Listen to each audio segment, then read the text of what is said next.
This meeting to order with a pledge of allegiance.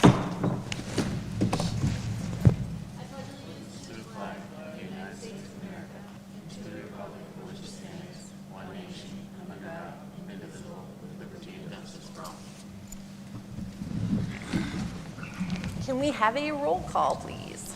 Mrs. Eckert? Here. Mr. Franco? Here. Mrs. Goebel? Here. Mr. Greenlee? Here. Dr. O'Sherrick? Here.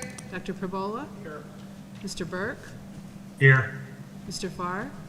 Here. Mrs. Arnold? Here. All right. Let the record show that there have been 2 executive sessions. The first was just the Human Resources Committee had a meeting on June 3rd to discuss personnel matters related to specific staff. And then prior to tonight's meeting, we had another executive session for other personnel matters related to specific staff and legal matters. All right. Superintendent's remarks. Good evening, board. Good evening, community. I want to start by congratulating our recent graduates. You know, graduation night ended up being an absolutely perfect night. Our stands at the stadium were filled with families and friends, and let me tell you, I love graduation because it serves as a great reminder as to why we're here, and it's really a fun celebration of our seniors and their accomplishments. You know, as I shared over the past few months, I don't believe that, and we're going to talk about this in depth tonight, but I don't believe the governor's proposed budget is being fair to small, rural Republican school districts. I'm hopeful that our local legislators and other legislators from around the state will come together to fight for districts like ours and, quite frankly, our neighbors. You know, by this point, I think that everybody knows that I find it so easy to talk about our school district and the great things that we offer to our students. And we all want those things to remain. You know, we need to push our state for consideration about cyber charter school reform, about increased transportation funding, about increases to the basic education and special education formulas. You know, I want everybody that may be listening, please share all of this with your neighbors and friends, how rural school districts are being harmed by our governor's proposed budget. Here's a prime example of what's happening at the state level. It's proposed that 150 small rural districts will split 3% of the total amount of money that the state is allocating to education. The remaining 350 school districts are getting 97% of all state education funds. You know, districts like ours aren't going to survive with that type of focus in the governor's office. You know, regarding cyber schools, you know, this past year, we've paid approximately $3 million to educate 130 cyber charter school students. That's 10 mils of taxes for 130 cyber charter school students. In our own in-house cyber program, our own, and we do some unique things with it, with hybrid and through co-op, we do some unique things. But in our own in-house cyber program, which we call Fusion C3, we had about 84 students. The cost to us was $290,000. Why does it cost the state, or why does the state allow charter schools to charge us 10 times the amount that it costs us to provide the same service? It's absolutely ridiculous, and quite frankly, it's unfair to taxpayers. You know, the priority from the governor's education budget is obviously on urban school districts. They are proposed to get millions and millions of additional dollars. I mean, there's a school district, there's a couple in IU 18 and 19, which is our local, that are getting upwards of $13 and $15 million. They are not that many times larger than us. We are getting an additional $90,000. I did another interview yesterday with the local reporter about this. To put that in perspective, our healthcare costs alone have a $700,000 increase this year. You know, essentially, urban school districts, and you know, there was a lawsuit, they were underfunded. You don't make up for that by funding them at the expense of small rural school districts. You know, the message from Harrisburg is a very clear one, and I'm hearing it loud and clear, that small rural school districts need to stop relying on increases in state funding and shift their burden to local taxpayers. That's a terrible message to send. The message from the state, combined with the uncertainty around our federal funding levels, I mean, we have some things we don't know yet about federal funding, that makes the budget for the next couple of years extremely, extremely challenging. I'll share many more details about our budget when we get to that item on our agenda, but I just wanted to give everybody a quick preview of where I think that, you know, we're not being treated fairly. Thank you very much.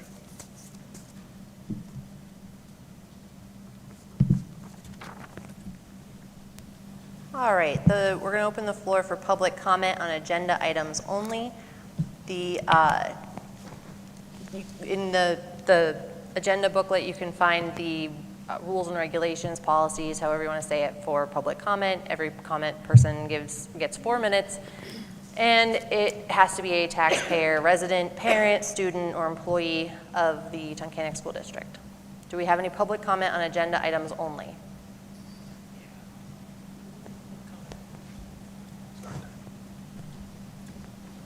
Yes, Bill, just a couple quick items.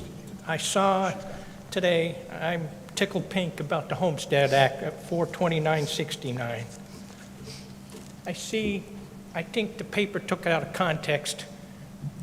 Mr. Doherty has said that we released 31 teachers. Now, that had to be over several years. It is. Yeah, well, the way you read the paper, if you don't follow it quick, you'd think it happened all this year.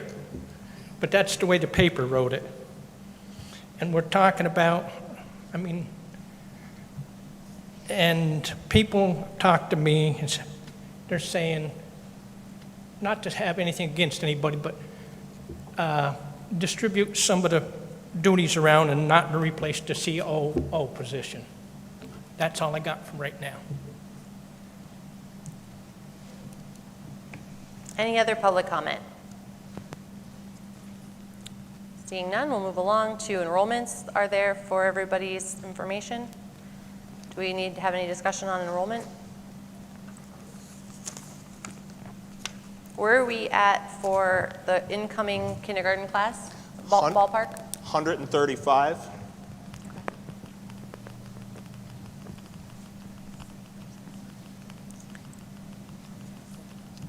Seeing no discussion on enrollments, we have the minutes from the May meeting. Do we have a motion to approve? Motion to approve? Any discussion? Roll call, please. Mrs. Eckert? Yes. Mr. Franco? Mrs. Goebel? Yes. Mr. Greenlee? Yes. Dr. O'Sherritt? Yes. Dr. Pravola? Yes. Mr. Burke? Mr. Burke? Yes, sorry about that. Mr. Farr? Yes. Mrs. Arnold? Yes. Moving on to business and finance. Do we have a motion to approve the business and finance? Motion to approve? Any discussion? Roll call, please. Mr. Franco? Mrs. Goebel? Yes. Mr. Greenlee? Yes. Dr. O'Sherritt? Yes. Dr. Pravola? Yes. Mr. Burke? Yes, Mrs. Eckert? Yes. Mr. Farr? Yes. Mrs. Arnold? Yes. Personnel report under the let's just say superintendent's report. Superintendent's report, thank you. I would like a motion to approve the personnel report as presented, and I just want to, if I can, touch very quickly on something Mr. Widener said. That's exactly what we're doing. We're not backfilling the COO position, and duties aren't being distributed, and that's part of this personnel report. Do we have a motion? Motion to approve the personnel report. Second. We have a motion and a second. Any other discussion? I have just a question. go ahead, Bill. Are we having any difficulty getting coaches for the fall? No? No, we've been, Okay, thank you. we have been much more proactive in Okay. getting them in earlier, and that's been helping the process pretty Just so well. we're not running into the August meeting and trying to get somebody. So we've got a full slate of fall coaches, and the process is that we're trying to move that along months ahead Correct. for all sports seasons. Correct. Okay, thank you. And then if we don't split out the technology interns, I will need to recuse myself from voting on the item. So I'm not sure if we need to split that item or just vote it as it is, and I'll recuse myself. I think we're going to be able to vote it as it is, but if we come across any problems, we can sort it out. Okay, great, thank you. I'd like to wish Mr. Kaiser well in his retirement. He's been an employee for many years in the district. We appreciate his work. I'll second that because I know that there have been a lot of students I've heard from after they've gone to college and the classes that they took in high school with Mr. Kaiser for math that they then had to take in college, they said Mr. Kaiser's class was harder than their college math classes, so he'll be missed. Yeah, just to, not to just reiterate the same things, but I wanted to thank him for his service to the district, and that's exactly what my daughter Sophie said when she went to school, is that she felt the most prepared in those subject areas because of what Mr. Kaiser did. And I'll echo that with my children as well. They said the same thing. Toughest class, toughest teacher, but when they got to college, they really, they were well prepared. So thanks, Craig. Yep. Agreed. Any other discussion? Roll call, please. Mrs. Goebel, Yes. Mr. Greenlee, Yes. Dr. Osherick, Yes. Dr. Perbola, Yes. Mr. Burke, Abstain? Mrs. Eckerd, Yes. Mr. Franco, Mr. Farr, Yes. Mrs. Arnold. Yes. And I think I should also mention, we want to wish good luck to Dr. Supan. He doesn't know what he's going to miss. I mean, they're not going to be as nice as us. They're not going to be as delightful as us. They're not going to be as fun as us, They're not going to be as good looking as us. right? But, you know, hopefully you can bring their cumulative score up. Yeah, I would like to, again, congratulate, we have 2 retirements, you know, Mr. Kaiser, and then one of our support staff, Lori Burke, will be retiring in October. She is on this agenda also. I'd like to, you know, thank them for their service. Randy White is stepping down as as our track and field coach for the boys, and I'd like to thank him for his service. We also have Joe Gahn, a security guard that will be leaving.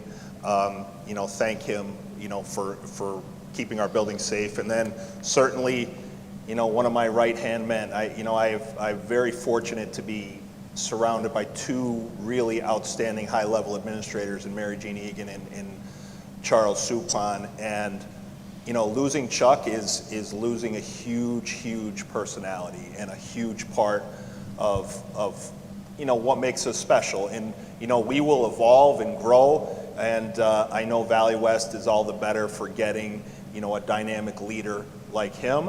And, I mean, let's be honest, this is well-deserved for him. You know, he's had a unique pathway where, you know, where he was a special education teacher, and then, you know, he was a principal, I think at the elementary school at one point, and then, you know, he was at West Scranton High School as an assistant principal. Then he was a special ed director at Wyalusing, and then he came here, and then, you know, along with the board, we promoted him to COO, and that brought a whole different skill set forward for him, and he would always jump in with both feet.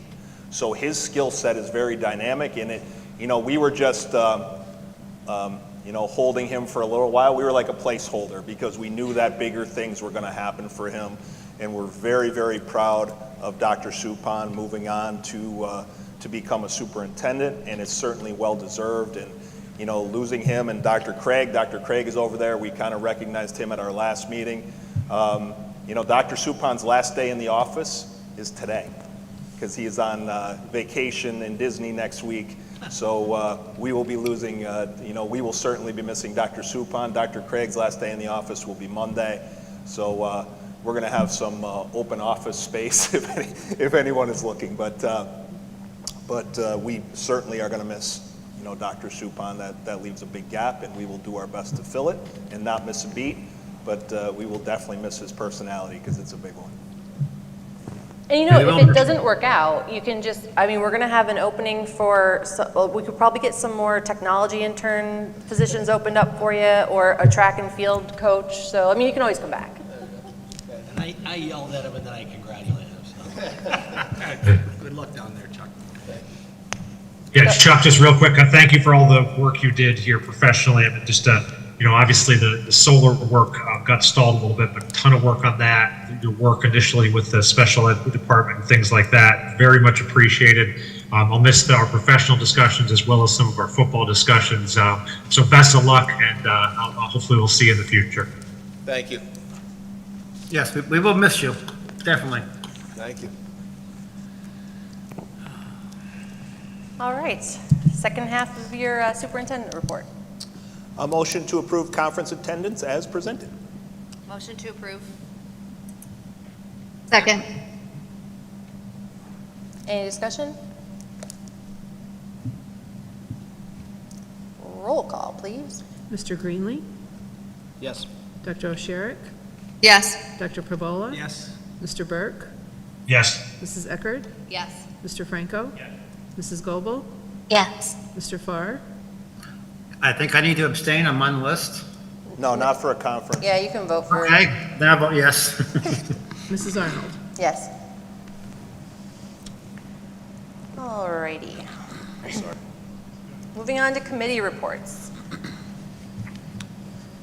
I think we just had, Just buildings and grounds, we're going to make a recommendation to the board that we put the brakes on and pause the solar commitment for 3 months, and we'll revisit it back in September.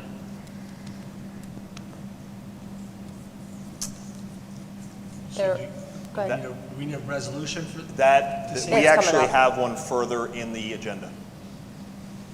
Under unfinished business, Oh, okay. there's a Okay, motion gotcha. to approve the recommendation. I didn't know what the recommendation would be, but I didn't figure we'd have Yeah, so one. we'll wait for that? Yep. Okay.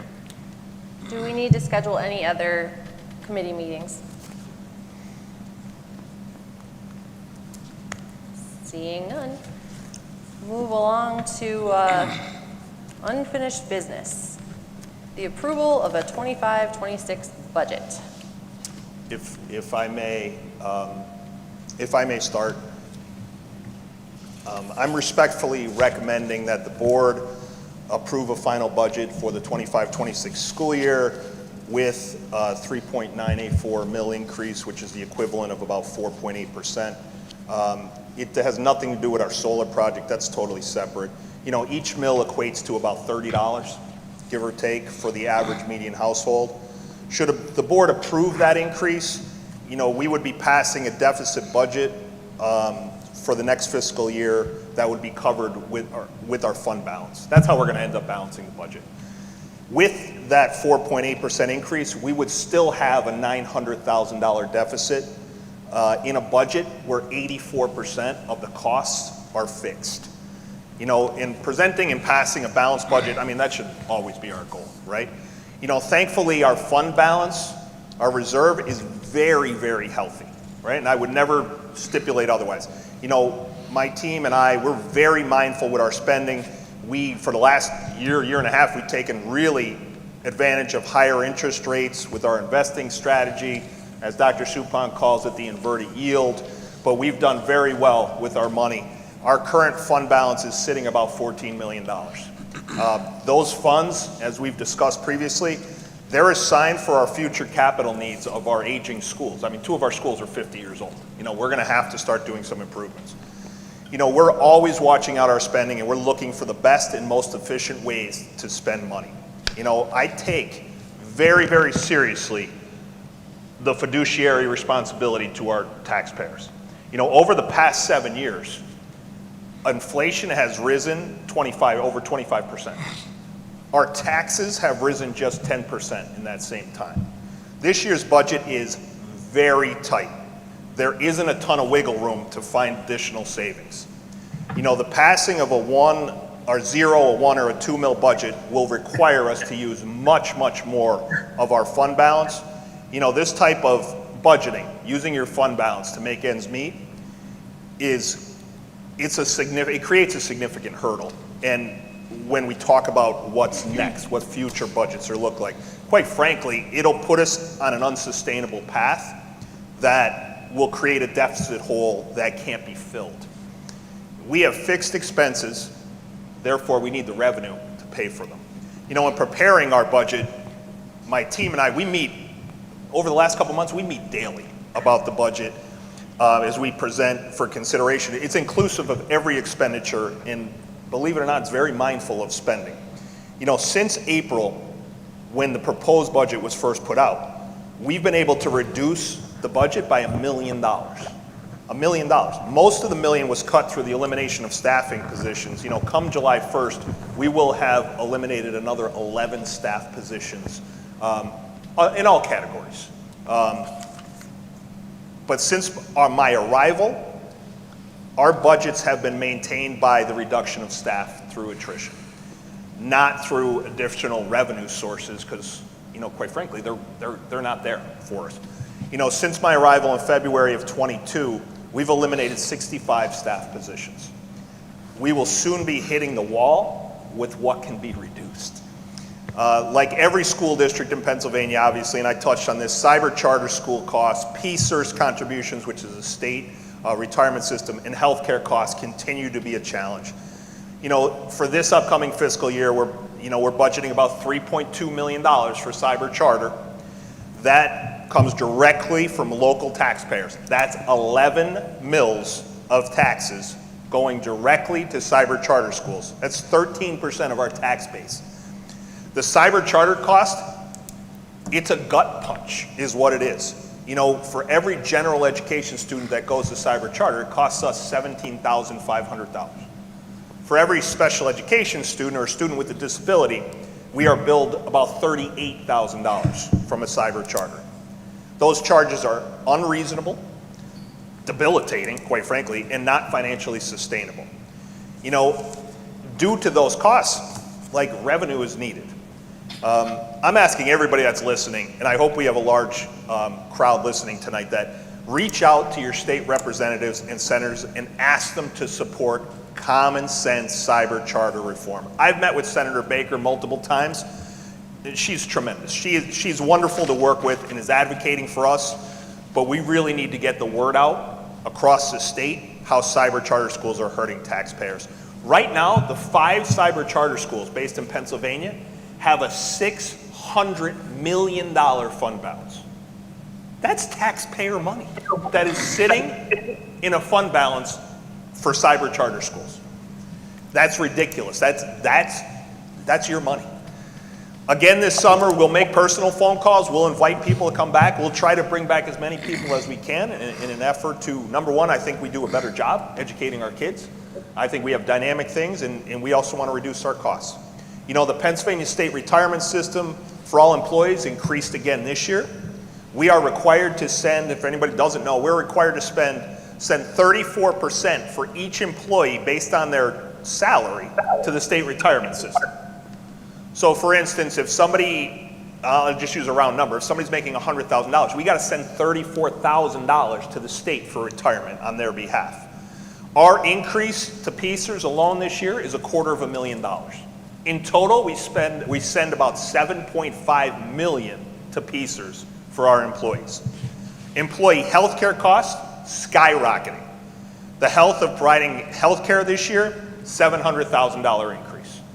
You know, unfortunately, the state has made it clear we're not a priority. With multiple districts in our area getting multi-million-dollar increases, our proposed state increase is about $95,000. It's not even 1%. While there are other increased expenses, you know, the state is making it clear that rural school districts need to raise their money elsewhere. That's a terrible message. You know, we are still feeling, and I've talked about this every year, and I might continue to talk about it, we're still feeling and will continue to feel the significant reduction of tax revenue from Procter & Gamble. You know, that reduction alone is the equivalent of hundreds of thousands of dollars annually. And you know, everybody's aware. You know, I'm not saying anything that people aren't aware of, that everything goes up. Go to the store, prices are up. You know, it's not unreasonable that millage is to increase at a reasonable level annually just to purchase curriculum materials, which are expensive, maintain our ability to attract and retain staff. As a rural district, you know, we don't want to get into the position where we're not compensating our people enough to get positions filled. And we want to continue to provide the dynamic programming and extracurriculars for our students. You know, anytime millage is not raised when it's needed, our financial problems are going to compound. You know, I'll say this. When costs increase, right, here's the choices. And I'm sure we'll talk about this as a group. We either have to increase revenue, we have to increase class sizes to reduce positions, or we have to eliminate student programs. Something is going to have to give. And, you know, this year, upcoming year, we have eliminated some courses from our high school and from the high school course catalog. For next year, we've also raised, quite frankly, in the intermediate center, we're going to have some classes that have higher class sizes too. Nothing outrageous, but it was to not backfill positions. You know, a 3.984 mill increase maintains all current programs. That's my goal. But if that can't be attained, then something will have to give. You know, historically, we're very conservative with taxes. Like I said, over the past 7 fiscal years, inflation's been 25.4%. Tax increases have been 10.2. You know, that shows we spend wisely, and we have kept increases far below inflation. You know, the 3.984 mill increase comes as close as we possibly can to balancing the budget. You know, that increase will be offset a great deal by Farmstead Homestead. You know, this year the Farmstead Homestead credit will average about $430. Last year it was about $370. The year before it was about $307. So therefore, you know, an increase to the Act 1 index of 3.984 is not going to have a huge impact on the median household. I said it's 4.8%. It's not going to go up that much. You know, take the median household in our county, for example. You know, when comparing the amount of taxes paid by the median household 2 years ago to what we're proposing this year, the increase is about $32, which is equivalent to 1.56%. So from the tax bill from 2 years for the median household going to 3.984 would only go up 1.56% or $32. For comparison, if we passed a 2 mill budget, it's actually a tax decrease of 1.24% from 2 years ago when you factor in Farmstead Homestead. A 0 mill budget would actually be a 4% tax decrease. So the 4.8% increase would equate to about 1.56% when comparing to 2 years ago. You know, and I'm really going to close by saying we always need to protect our remaining fund balance. The only funding, that's the only funding we have on hand to address capital needs, and we certainly can't get into the habit of paying daily operating expenses or making payroll from our reserve fund. If we're making payroll from our reserve fund, it'll be gone extremely quickly. It makes sense, fiscal sense, to protect it. You know, we will always work extremely hard to grow it. You know, my goal is always to come in under budget. No matter what the budget is, you know, I will not, I'll try not to overspend. You know, again, with the passage going to the max what we could do, the Act 1 index, the 3.984, we're still going to start with close to $1 million deficit. You know, if you look at our surrounding school districts and their intentions for millage increases, you know, my proposal's right in line with our neighbors. You know, 2 of our fellow school districts in Wyoming County have significantly higher millage rates than ours. You know, and I'll say this again, all rural school districts in Pennsylvania are being put in a very difficult spot by the state. You know, I'm very proud of this budget. It was very difficult to get the deficit down an additional $1 million. In this budget, there's about $3 million in new costs, in new fixed costs that had to be covered. So I'm very proud to present this budget for your consideration. You know, and I'm confident that, you know, a millage increase of 3.984 will maintain our financial stability. But I appreciate the board listening, but I'm certainly eager to get in, you know, to start a conversation with the entire board around this. Thank you very much for allowing me to present. Thank you. Do we have a motion to open to, for one of the budgets to open the discussion? I'll make a motion for the 3.9 mil budget. Second. We have a motion and a second. Now we can have discussion on all of them. So, can I ask a question? Paul, 3.984 in revenue, that is how much? About 1.2 million, or just shy of 1.2 million. And just, I want to make sure I got this math right. And it's 700,000 increase just for the healthcare next year, right? 700,000 just in healthcare. And there was a 250,000. That's Pacers. That's Pacers. So like right there, we're at almost $1 million. And what did you just say it was? 1.3 is what that increase gives you? What's that? I'm sorry? What was the 3.984 is what? 1.3? About 1.2, just shy of 1.2 million. So, and almost all of that is eaten up in just, only two things we talked about, which is healthcare. We didn't talk about the contractual salary You're right, increases. I know, right, but just healthcare and Pacers alone. Correct. Yeah, okay. Like our contractual salary increases are 775,000, and our carryover deficit from last year was 886,000. Right, so it's good to remind people that last year we passed a zero. We passed a zero last year, and there was farmstead homestead, so it was actually a decrease for our taxpayers. But the 3.984 basically gets the deficit to where it was when we passed it last year. Yep. Got it. Well, what did you say healthcare was again? I'm sorry. About $700,000 of an increase. It's the exact number, I have it here, I'm sorry, is $695,954.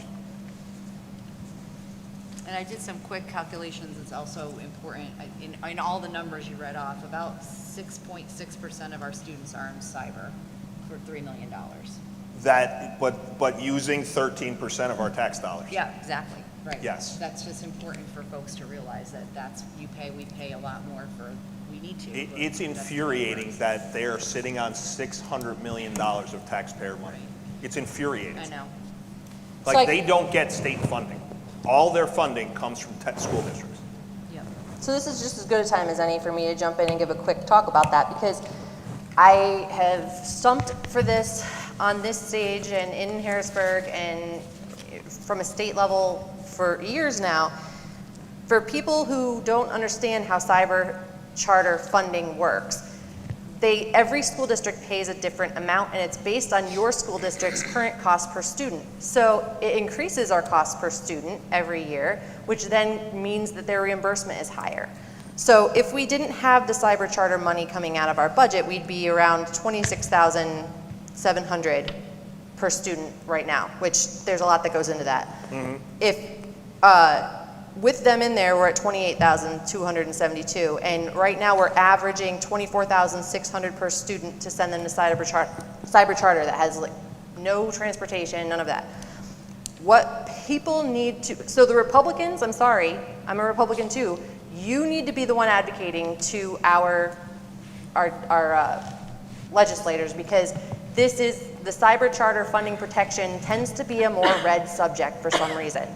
And, call Tina, call whatever other Pennsylvania state reps you can get on the phone or send an email to. And we're not saying that cyber charter shouldn't be funded. We're not saying that it should be gone. But there's two basic things that need to happen to make it so that school districts can continue to prioritize kids. One of those is that either the costs need to be the same every single district across the state, because it does not cost more money to educate a student from Tunkhannock with a cyber charter than it does to fund and educate a student from Elk Lake or some other school district in the same program. That needs to go. The alternative to that, if they want to keep a school-by-school funding formula, needs to be that the district only pays what it costs to educate the students in their own cyber program if they have one, which ours is around $2,500 a student. Approximately. So that's $20,000 difference.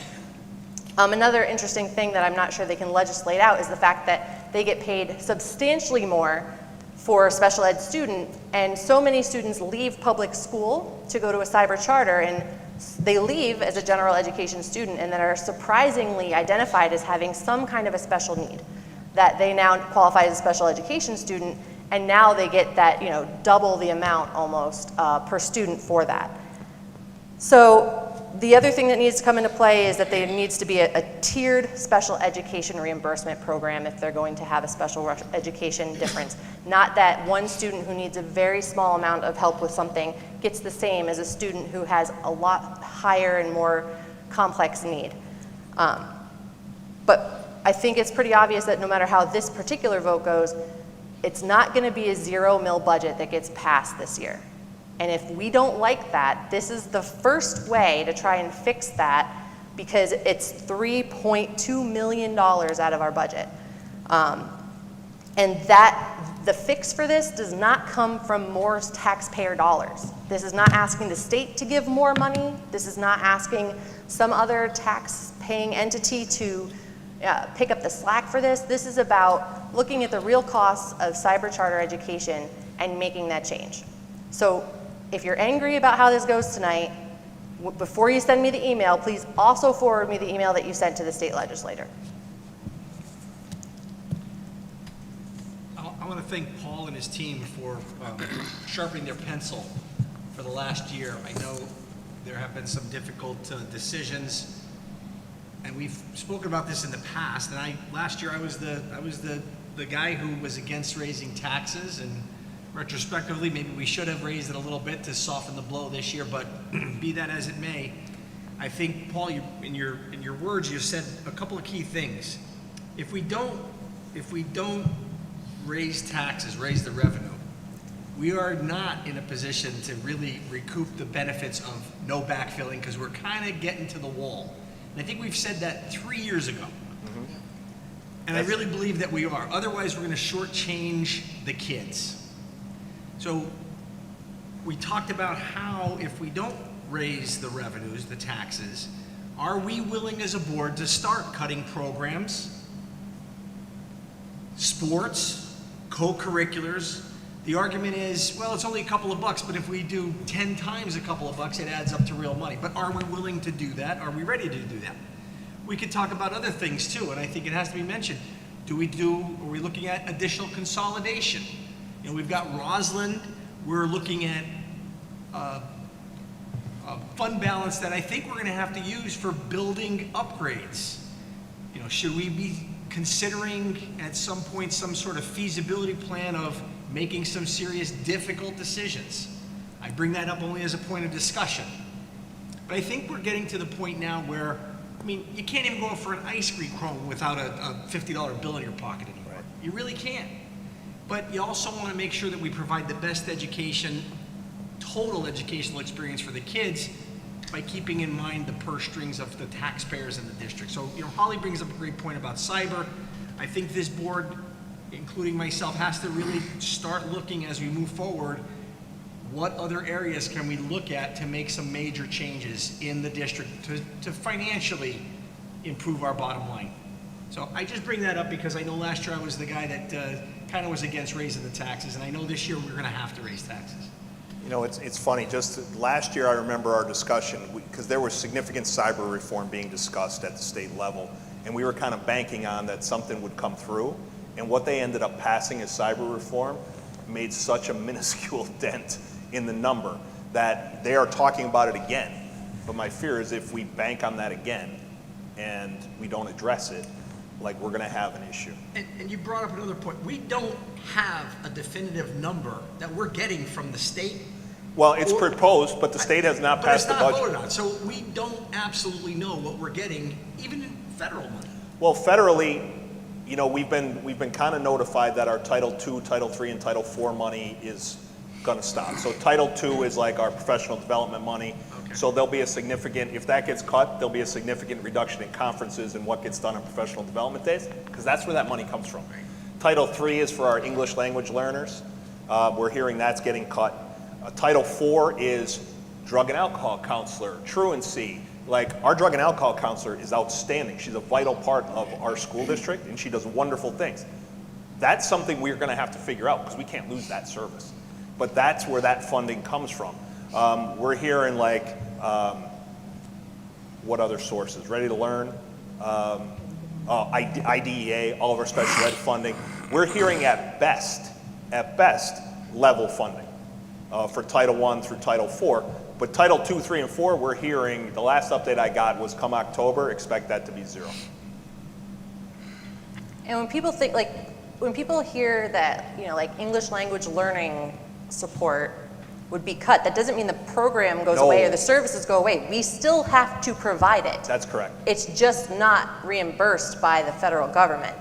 And, you know, we had a student who couldn't speak English when she got here, like just a year ago, right, or so, and she was here because her parent was working at Procter & Gamble, That's I correct. think. Yep. So, you know, these are not expenses that just go away if somebody says, you know, with a pen, we're not funding this anymore. Right. Right. Like our Title II money is actually pretty extensive. What do we get in Title II? So Title II is about 90,000. Title III, I think, is about 30,000. Title IV is about 45,000. But when you start to add that up, now we're at $200,000, where we would still have to provide a lot of those services. If IDEA money ever got impacted or distributed differently, I mean, that we offset, how many salaries are probably offset with IDEA? 10? Probably 10 salaries, 10 to 15 salaries. MA money, like we've heard a lot of discussion at the federal level around Medicare and Medicare reimbursement. We also get Medicare reimbursement for some of our special education services. I mean, that offsets like some paraprofessional salaries. So like there's a lot of things that are kind of in the unknown at this point. Well, and the reality is we have, like, because of the healthcare, because of PCERS, because of the contractual, you know, we're over $1 million and whatever you said it was. I think I did the math in my head, like it's over $1 million right there, just in those three things. And the 3.984 doesn't even cover it. Yeah, I mean, like I said, I'm very proud of the budget we've put in front of you. Even though like at a $0 mil budget, it's a $2 million deficit in a budget that has $3 million in new expenses. Right. Like, so I'm very proud of the work that we've done. I think the budget's great. I'm just trying to put this into context of like, to make up the $1.7 million that I just did in my head real quick, that's like 17 teachers that would have to just vanish. Right, To and Bill's you know, Mr. point, programs that would have to go away. Mr. Widener mentioned the number of teachers, but we're down about that number of teachers Right. since I started, and that's pretty significant. Right, right, we don't, exactly, because I think that you've done a really great job every single time we've had people retire or resign, including Mr. Suppan, about like, here's what we're gonna do, and here's how we're gonna solve this. I just think we've been very fiscally responsible, and last year we didn't have a tax increase, and I think it's, you know, we have to be fiscally responsible, otherwise it's gonna impact our students, which then we'll have less people in the district, and it just like snowballs negatively when you. Yeah. But I'm glad you touched on that, because that's true. Every single position that's open gets examined for sustainability and whether it's needed. Every single position. No one is exempt from that spot, from every level. And it's not a hypothetical at this point. There are already certain things that are already changing, like to touch on what Dr. Pawola said, you know, bus routes are being eliminated. There are some bus routes that there might be some kids that have a slightly longer ride to school. There are class sizes that are going to go up. This isn't like this will happen if we don't do something. You know, there are some class sizes that are going up, and there's probably going to be more in future years because we're not laying off staff at this point. So it's as people, you know, come upon attrition here, but that is also, you know, we've kept our class sizes low, and that's actually contributing to the fact that we're getting less money from the state. You know, if you went to one of the city schools, we're probably looking at like 28 or 30 kindergartners in a class. Easily. We generally don't go too far over 20. No, we don't. And at our primary center especially, and that was really a discussion that came out of consolidation, you know, with the board members at that time, that, you know, we would make, you know, a concerted effort to keep class sizes around 20 at the primary center. I don't know how that looks moving forward. I mean, to be quite honest, and that's a discussion that we will be having at future years. And it's just that if we had more for instance, if we had more elementary teachers retire this year, it would be a conversation we'd be having this year. But like I said, we're not furloughing, but we have to examine every position through attrition. Real quick, just, I want to reiterate what Dr. Wallace said. I want to thank Christine Parrish for leading the budget process, and then obviously the administrative team led by Paul in terms of what they've put together here. I'm not going to repeat a bunch of what other folks have said. The only thing real quick to add is if we look at our expenditures over that same time period where we saw the inflation over those 7 years up about 28%. Total expenditures over that same time as a district are up about 15. So just a little bit more than half of those increases what we saw within inflation. And so that just kind of demonstrates the desire and what the administrative team and board has done to control spending. And then I also, Bill, I think that's a place where we need to go to take a look at what that next 5 to 10 years looks like in the district in terms of our current infrastructure, because there could be a place where we need to reduce another building somehow. Because I think we're going to need sort of a step change without some sort of cyber charter reform or something along those lines, which we have very little control over. So that's something that I'd like to come back to in the next 6 months to start to have that discussion. Okay. Absolutely. I would caution people that think that, well, we can just cut programs, but if we don't maintain good education here at Tunkhannock with quality programs, we will lose more students to cyber. Yeah, it was. Or other districts. Yeah, it was. Yes. It was interesting. Director Farr and I were talking yesterday. He asked me a question that I did some research on, and I was blown away by this. So, historically, and this hasn't changed much over many, many years, we have about 55% of our students that go to college, and then we have a great number of students, and we have a very strong career tech program that go directly into industry. You know, I'm very proud of our career tech programs. You know, Red Tile, I'm very, very proud. 92% of the kids that just graduated have a Red Tile course on their transcript. That's unbelievably impressive. It's because of our new CTE coordinator, Mrs. Wood. That's something we should be proud of. We should take pride in that for sure. Bill, to echo your comments, though, I feel like we've been talking about the tough conversations that lay down the road ahead. We're going to pass a budget tonight, and I don't think those conversations go away because everybody leaves with a passing of a budget. We're going to be here again in no time. We're going to blink, and we're going to be in June again. So, Right. As long as we keep the education of the kids first, and those tough conversations are here now. They're upon us now.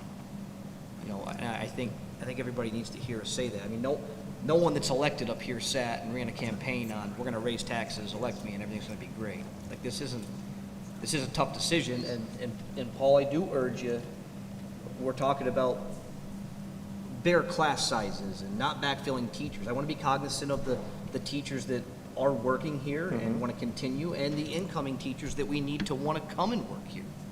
I don't want to sit up here as a board that says we don't care about teachers either.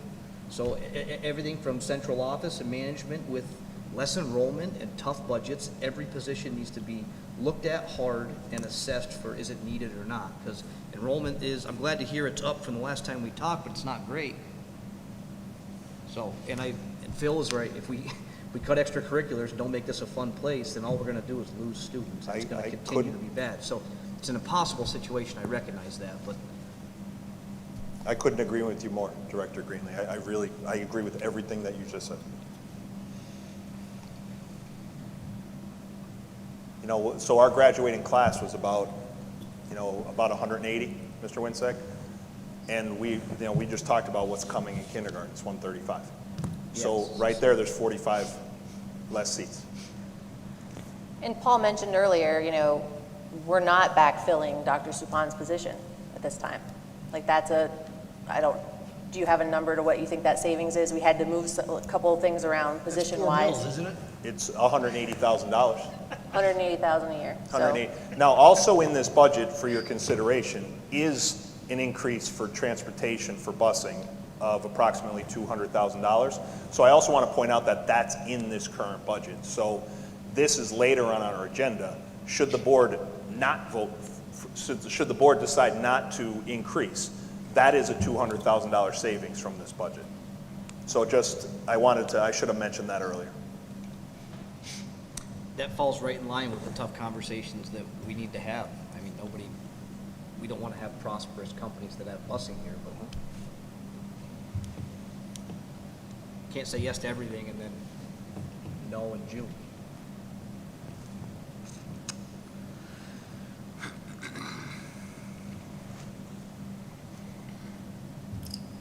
Do we have any other discussion, or do we want to run a vote?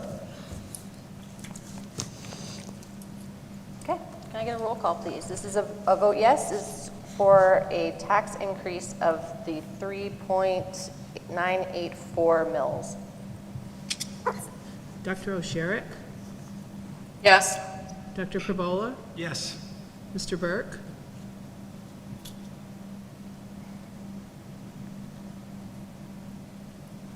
Mr. Burke, Oh, I'm sorry, yes. Mrs. Eckerd, Yes. Mr. Franco, No. Mrs. Goebel, Yes. Mr. Greenlee, No. Mr. Farr, Yes. Mrs. Arnold. Yes.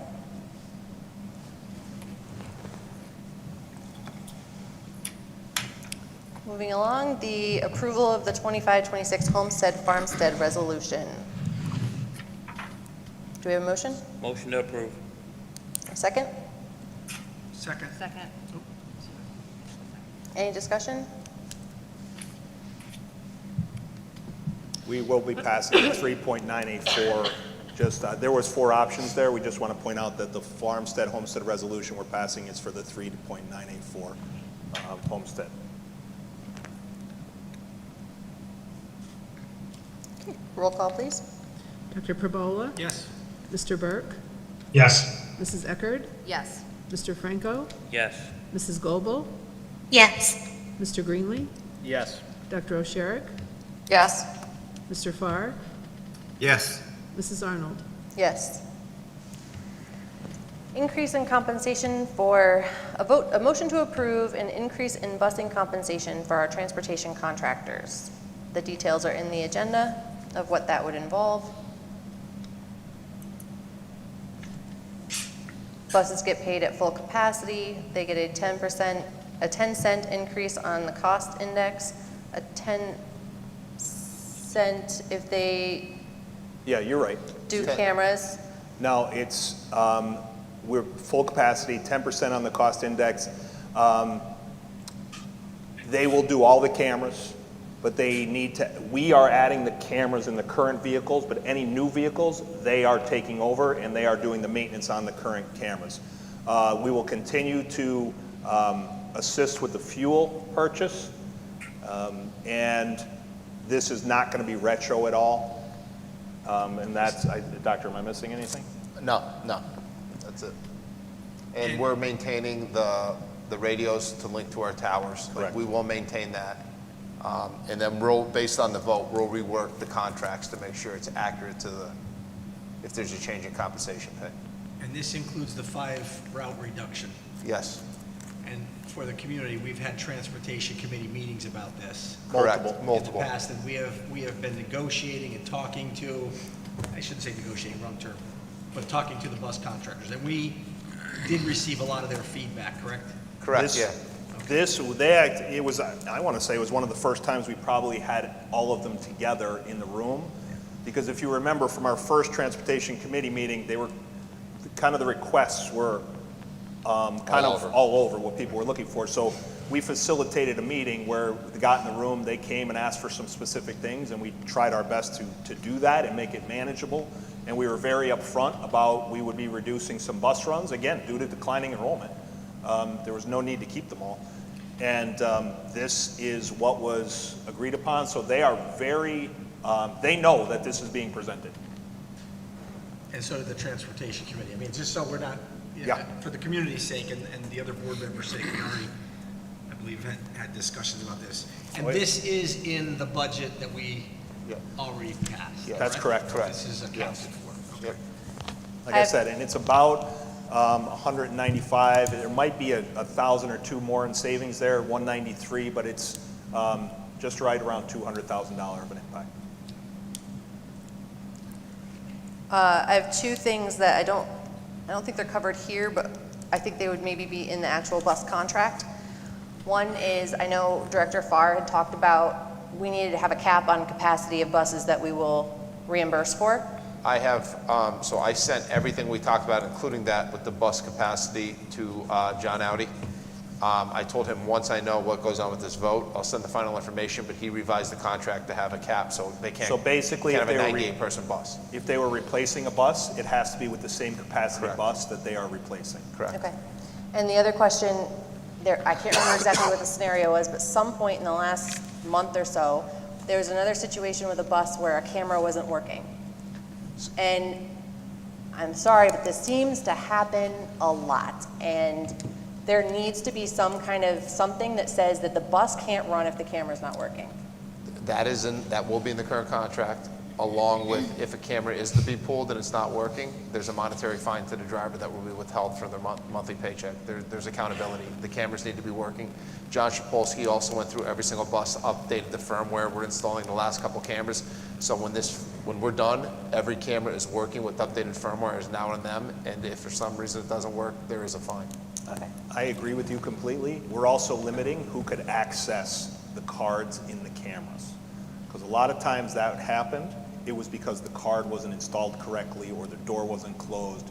So the more hands you put into it, the more potential issues. So we're also limiting who's going to be able to access those devices.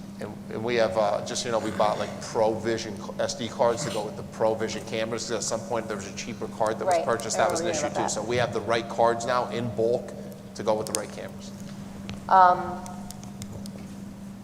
Are we going to continue a practice of spot checking VIN numbers and all that stuff to make sure that the bus that we think we're paying for is the bus that's being run? 100%. Yeah, that's never. 100%.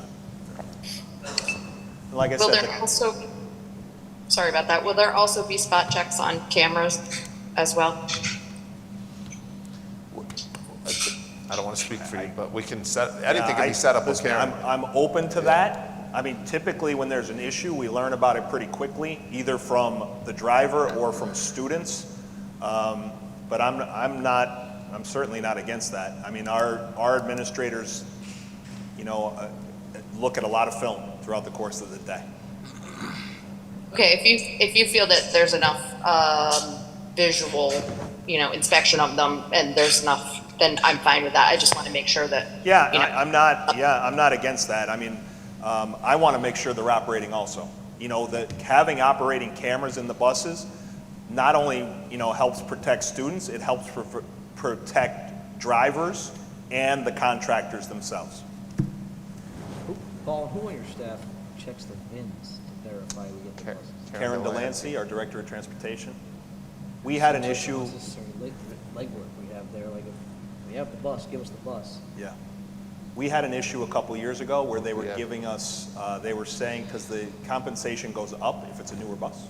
So they were saying it was a different bus than what was being driven. So they were getting paid for a new bus, but they were running an old bus. They gave us a VIN number that coordinated with the new bus, but they were not providing it, so we started checking all the VIN numbers. A lot of tough decisions this year. Yeah. Yep. So, like I said, this is about a $200,000 increase. It does impact the budget that was just passed. So, I mean, it's for the board's consideration.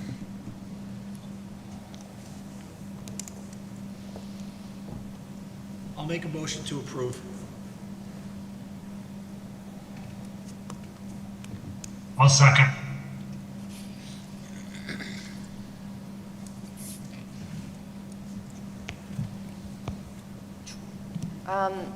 There was a question on the sheet that was attached that asking, do we want to remove the gas cap? Is that something we need to discuss? If you remember back a few years ago, we put a gas cap in place. We haven't come anywhere close to it for the cost of fuel or diesel. Should it skyrocket significantly, we had a cap in place to help them. I mean, if we leave it in place, we're not paying it. I mean, it was just a question out there. Do we want to consider repealing that since we are increasing their compensation? That's up to the board to decide. So it doesn't make a difference right now, so. It makes zero difference. We haven't come close to that in, I couldn't even tell you the It's last still time. sitting at like $4.50 for gas, $5 for diesel. We haven't come anywhere Well, near that. if we remove it, okay, but we're talking about it now. Mm-hmm. 3 years from now, we're gonna forget it exists, right? So should we remove it as, I mean, we could remove it and revisit it should the time come. I mean, that's, okay, and I'm not pushing one way or the other, No. just make sure we have it on our radar. I'm not either. Like, some of the, I was the one that typed the red and the blue. It was almost like stream of consciousness, like Okay. everything that we have for transportation needed to kind of be considered. So do we want to remove the gas cap? Like I said, and you got to remember, like, gas is cheaper Well, for yeah. us because of tax. Like, we're nowhere near the cap limit. Well, not even on that, though. We're in a much different environment than we were during COVID, when Right. you couldn't get diesel fuel. Right. You were $5 or. Yes. You know, at pilots along Yes. 81 or whatever, so. Yes. We're in a not- very different environment now. We could have that conversation, sure. Like, that started, like, when we put this gas cap on, that's right when I started, right at the tail end of COVID, like you said. Who made the motion in the second? Yeah, and inputs, well, I mean, let's, And Mr. Burke. listen, if we're gonna talk about transportation, we can talk about, I mean, inputs as a whole since you started, whether it's tires or anything. Now, it's not great, but it's certainly not as much as it was then, Correct. Yeah. so. So, Dr. Pagula, you made the initial motion. Are you making a motion to approve this with a removal of the gas cap? No, we don't have to, as long as we keep it on our radar. Okay. So everything else Perhaps we can stays. have that at the next meeting to Yes. discuss it? Sure. Absolutely, Phil. I'll put it on next meeting. We could address it. The gas Thank cap? you. Gas cap. Okay.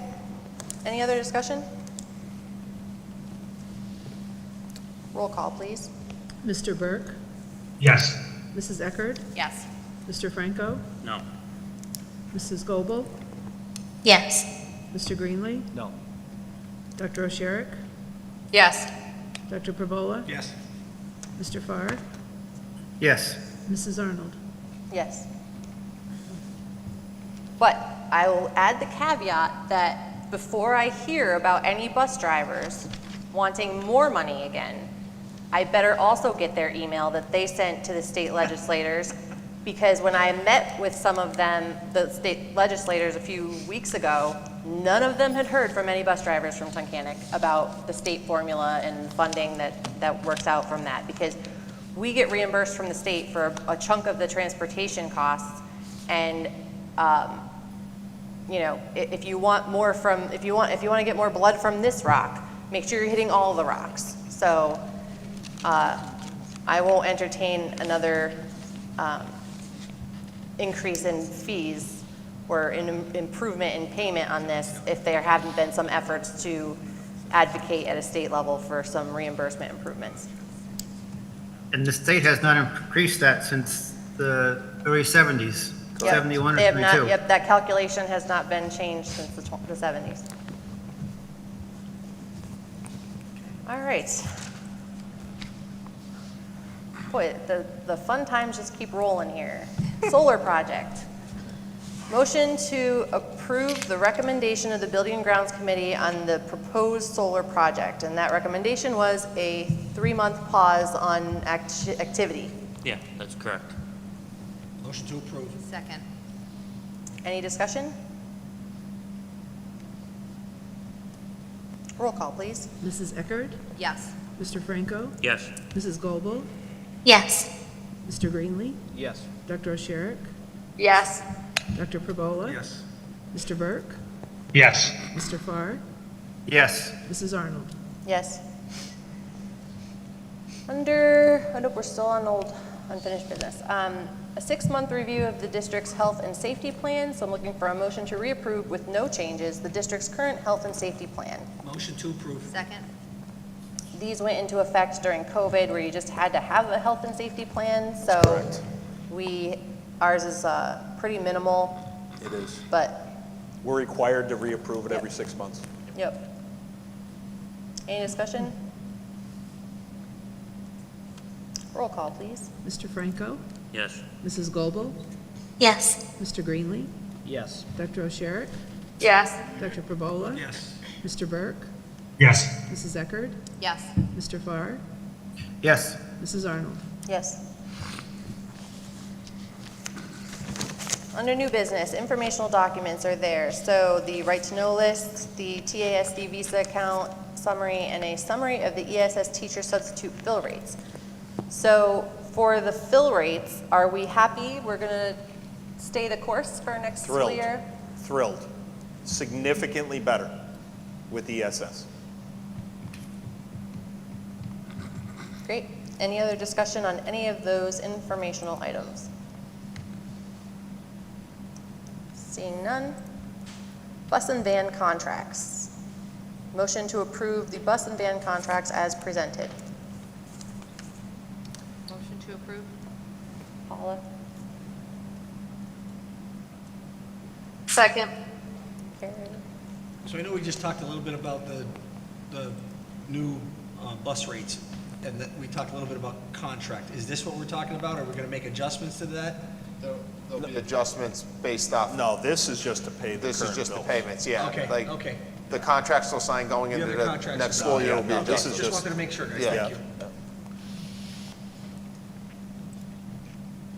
Any other discussion? Roll call, please. Mrs. Goebel, Yes.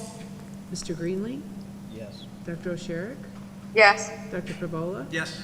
Mr. Burke, Yes. Mrs. Eckerd, Yes. Mr. Franco, Yes. Mr. Farr, Yes. Mrs. Arnold. Yes. Motion to approve an intergovernmental agreement between TASD and LIU 18 for the 25-26 school year. Motion to approve? Second.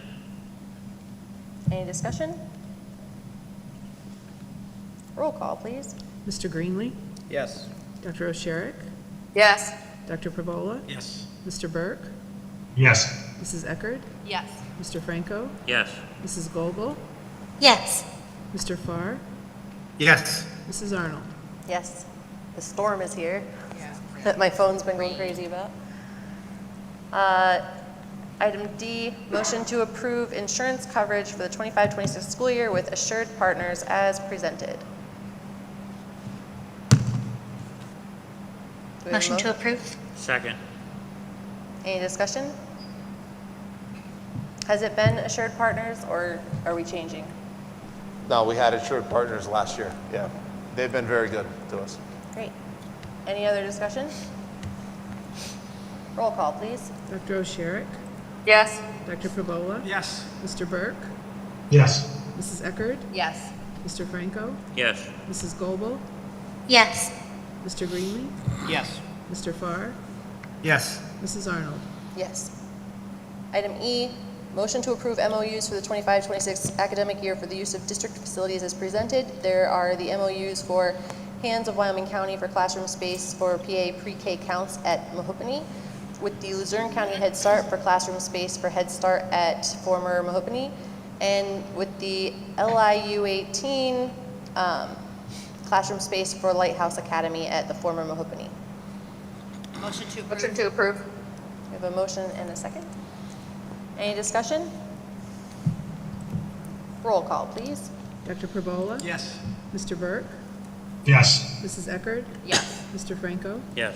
Mrs. Goebel, Yes. Mr. Greenlee, Yes. Dr. O'Sherrick, Yes. Mr. Farr, Yes. Mrs. Arnold. Yes. Motion to approve the purchase of AP US history textbooks as presented. Motion to approve? Motion to approve? We have a Second. motion and a second and a third. Any discussion? These aren't too woke, right, Mary Jean? I said they're not too woke, right? Okay. They're the required AP textbook. I know. The required AP history textbook. Yes. All right, any other, do we have a motion? Yes, in a second. Any discussion? Roll call, please. Mr. Burke, Yes. Mrs. Eckerd, Yes. Mr. Franco, Yes. Mrs. Goebel, Yes. Mr. Greenlee, Yes. Dr. O'Sherrick, Yes. Dr. Perbola, Yes. Mr. Farr, Yes. Mrs. Arnold. Yes. Motion to approve the nursing and physician services contracts bids as presented. We have a healthcare staffing agreement for school services with interim healthcare services, physician services bid for Rural Health Corporation of NEPA, and physician services bid for the Guthrie Medical Group PC. Motion to approve. Second? We have a motion and a second. Any discussion? Yeah, Paul, on the, or Chuck, on the physician services, it says the game rate and then a 6-minute increment on-site rate. They're separate entities, right? Say that again? On the physician services, it's a flat game rate of $315. Correct. And then the on-site services, that's different than a game, right? We don't pay the $315? No, plus for a the- game, we pay $315. Okay. Yeah. What's the on-site physician service for that? Like if they come out and they do sports physicals, or if I they got do you. sixth Okay. grade physicals, we pay by the hour. I got you. Okay. Which, is that happening this weekend? Sports? Wednesday? Is it? So Wednesday of this coming week, which is what date? Wednesday the 25th, any athletes who need their sports physicals for the coming school year can come get a free sports physical at the high school from 3 to 7 p.m. And any rising senior that needs this for the PA health requirements to have a physical. So if your child plays a sport and you can't get in with your doctor, or you don't have a doctor, they can come they need to bring their forms, they need to already be filled out, but they can come to the school for free and get their sports physicals done so they are eligible to participate. Mr. Winseck, will you have Mrs. Frisco push that out on our social media platform?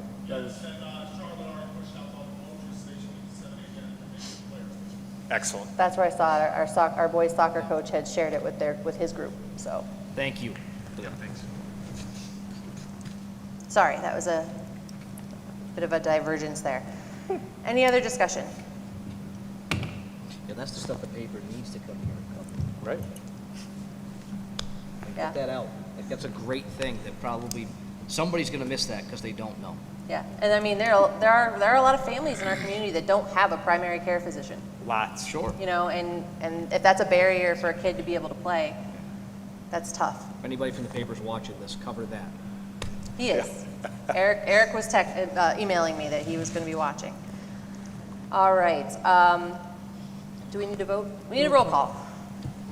Mrs. Eckerd? Yes. Mr. Franco? Yes. Mrs. Goebel? Yes. Mr. Greenlee? Yes. Dr. O'Sherrick? Yes. Dr. Perbola? Yes. Mr. Burke? Yes. Mr. Farr?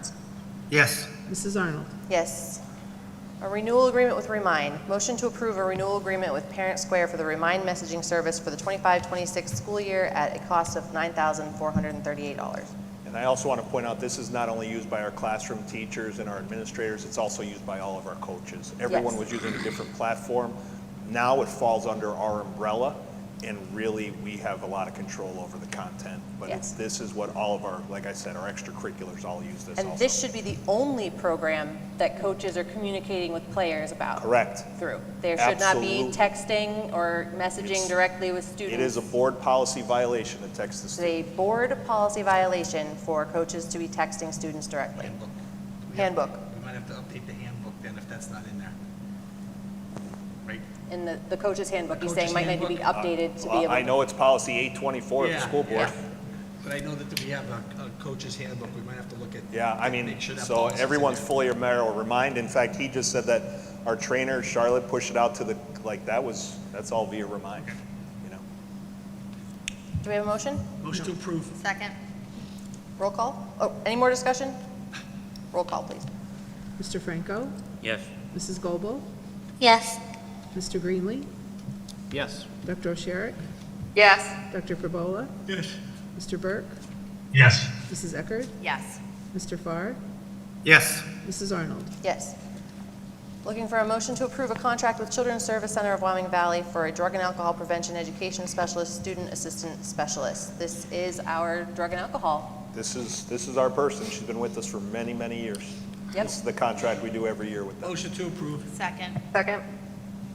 Any discussion? Roll call, please. Mrs. Goebel? Yes. Mr. Greenlee? Yes. Dr. O'Sherrick? Yes. Dr. Perbola? Yes. Mr. Burke? Yes. Mrs. Eckerd? Yes. Mr. Franco? Yes. Mr. Farr? Yes. Mrs. Arnold? Yes, we would be in dire straits if we lost Mrs. Anderson. Yes. Big time. She is well respected.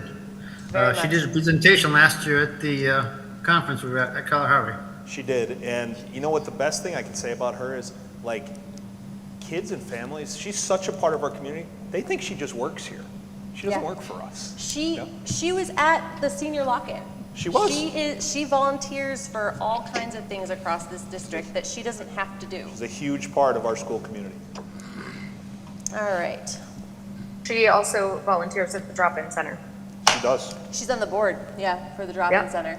But people don't realize, like, she goes and works with our kids in the IC doing early prevention things, kids in our PC doing early prevention. Like, she brings a lot to our school district. She sure does. All right, motion to approve a budget transfer in the amount of $16,000 for the high school as presented. Motion to approve. Second? Any discussion? Mrs. Wood, is this the goat fund or like the alpaca fund? I think this is, This is culinary. Mrs. Wood, correct me if I'm wrong, this is money we're transferring from one account to the other to boost our culinary program. And we are trying to make that a state-approved program, so a pathway to graduation through culinary. Beautiful. Lamb chops? Lamb chop, no. Farm to table, great. All right, any other discussion? Fried chicken. Mutton. Roll call, please. Mr. Greenlee? Yes. Dr. O'Sherrick? Yes. Dr. Pervola? Yes. Mr. Burke? Yes. Mrs. Eckerd? Yes. Mr. Franco? Yes. Mrs. Goebel? Yes. Mr. Farr? Yes. Mrs. Arnold? Yes. A motion to approve a $3 million of flood insurance with RSUI at a cost not to exceed $90,965. Is this new or is this a renewal? This is new, and I can't wait to talk about this. Okay. We were notified by CM Region, who's one of the largest insurance carriers for school districts across the state.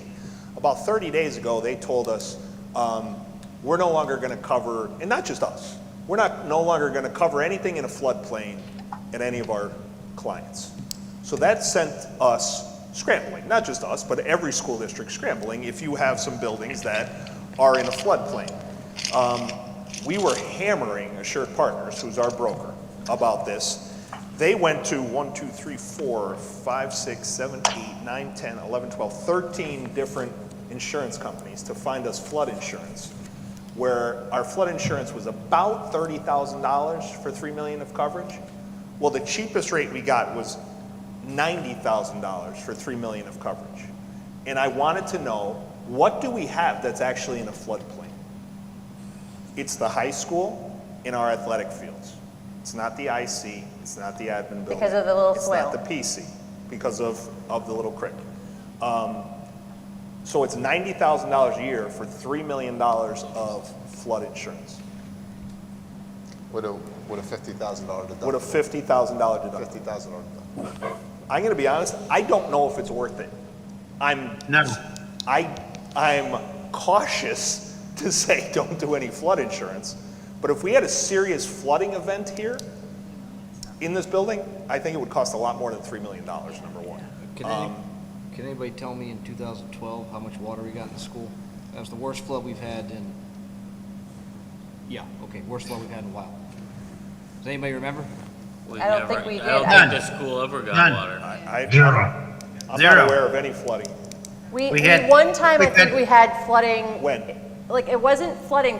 Like, it came back, it wasn't really damaged, but it came back in through the door. Like, it was like a drainage problem. So that's, I'm not telling you to do anything one way or the other. John Shapolsky's concerned if the drains ever backed up or anything at the high school where it came back up. That was his concern. He was never But- concerned about the But creek is it or covered? anything.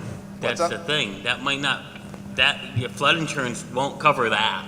Yeah, I'm just telling you, that was his concern with not having flood insurance, was the backup of drains or things Because coming that's to all- the drains. Yeah. That's gonna be deemed as our issue, Yes. because we didn't have them cleaned, or we had backed up, or surface runoff, sheet flows because we don't have the proper. Because I'm also not worried about that creek overflowing. It's going to overflow in other places before it's going to overflow to the building. And I would. We could wait till July, except our coverage expires for flood insurance on this building on June 30th. I say I say we wait. I'd like to get an answer on like, does it, I want to know if this covers non-body of water backing up, but like poor drainage or Okay. something like that. Fine. Is this in the budget? If it's runoff, This is not This is- budgeted, This is not budgeted. because this came in yesterday. What's that, we've Phil? had, since the building was built, we've had 2 100-year floods. Agnes in '72, and then whatever the name was back in 2012. It was In 11. neither case did we have flooding damage at the high school.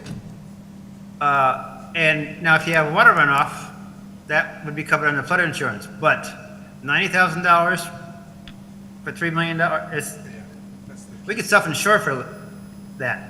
With a You only need $50,000 insurance, deductible. you only need insurance for something that you You can't could probably buy a portable dam. cover the cost of yourself. I mean, we do have a healthy enough fund balance right now, I mean, to cover a $3 million flood issue. Right. Director Greenlee just asked a great question that I should have mentioned. This is a non-budgeted item because we literally got this yesterday afternoon. So our budget presentation was done.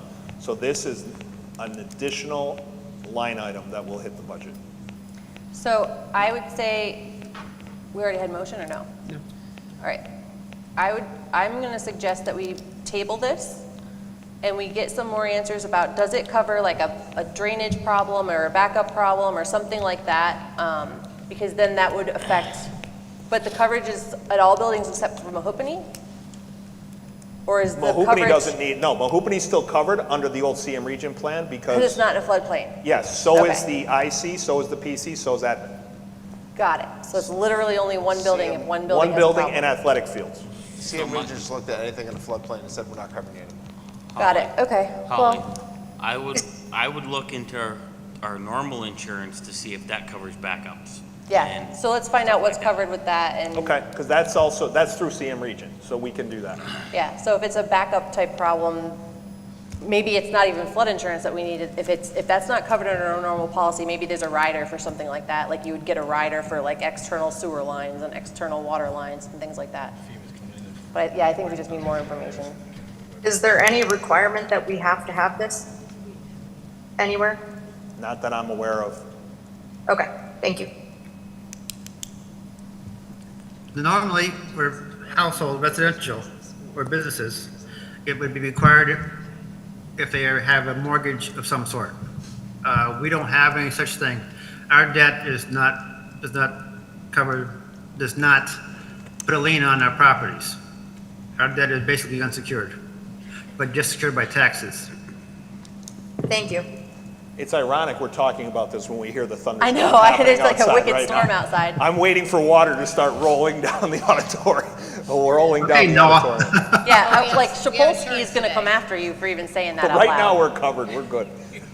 We're insured today. Yeah, if it's going to flood, let's have it happen in the next week, okay? You know, Yeah. like, That's my fear. I was like, I'm not going to arbitrarily decide Yeah. to not have it. Like, that's a larger discussion. great.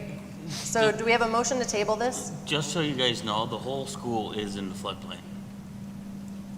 The whole building? Yeah. Yeah. Motion to table the flood insurance. Second.